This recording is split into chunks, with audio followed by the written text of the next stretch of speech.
আসসালামু আলাইকুম, কেমন আছেন? আলহামদুলিল্লাহ, আমিও ভালো আছি। প্রিয় দর্শক,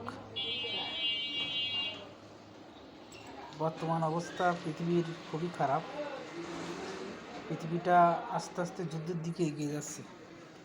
যদিও গাজায় যুদ্ধবিরতি দিয়েছে, কিন্তু ঘোষণা দিয়েছে শুধুমাত্র, কিন্তু যুদ্ধ কিন্তু তারা বন্ধ করেনি। তাদের কিন্তু ইসরায়েল কিন্তু একটা চাল মাত্র। এটা বিভিন্ন সময় তারা কিন্তু ক্ষেপণাস্ত্র, তারপর মিসাইল হামলা কিন্তু তারা চালিয়ে যাচ্ছে।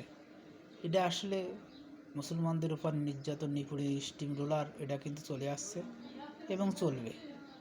এবং তার প্রমাণ গাজায় কিন্তু যুদ্ধবিরতি ডাকার পরেও হ্যাঁ সেখানে আবারও হামলা চালানো হয়েছে। এগুলো খুবই দুঃখজনক। ইরান কিন্তু সবথেকে শক্তিশালী দেশ। ইরানের চোখে চোখ রেখে কথা বলার মতো খুব কম দেশই রয়েছে। সেই ইরান কিন্তু ইতিমধ্যে মুসলিম বিশ্বের বিভিন্ন যে কয়েকটি দেশ, লেবানন, তারপর সিরিয়া, ইরাক, ইরান এবং আরও অনেক দেশ, সংযুক্ত আরব আমিরাত, তারা কিন্তু গাজার পক্ষ নিয়েছে। আমরাও কিন্তু ইনশাআল্লাহ গাজাবাসীর পক্ষে রয়েছি, ফিলিস্তিনি পক্ষে রয়েছি। ইসরায়েলি ধ্বংস হবে ইনশাআল্লাহ। আল্লাহ তাআলা এই জালিমদেরকে পতন করবে, এই আশাবাদ ব্যক্ত করছি। ভালো থাকবেন, সুস্থ থাকবেন, আলহামদুলিল্লাহ।